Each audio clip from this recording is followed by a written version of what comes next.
fish sandwich. Medyo healthy na Neneng B. Imbis na Hungarian. Isda. Ang ganda ng chopping board ko. Hindi nahihiwa. Oh? Nakamats.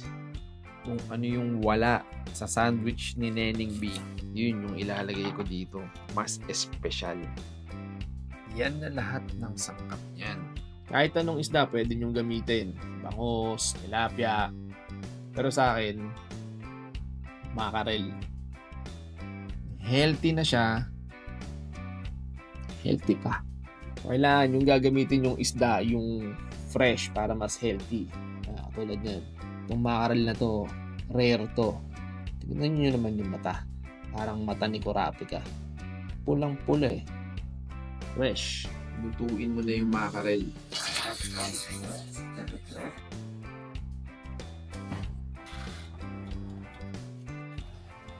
Atis. Oh, napaka-healthy nito. Mo lettuce.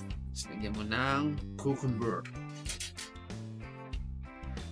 Oh, fishings, ketchup, mustard. Sarap yan, may mayonnaise. Tsaka mo paulanan ng cheese.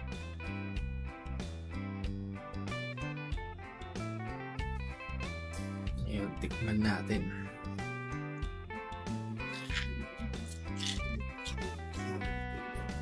Hindi matinik lang.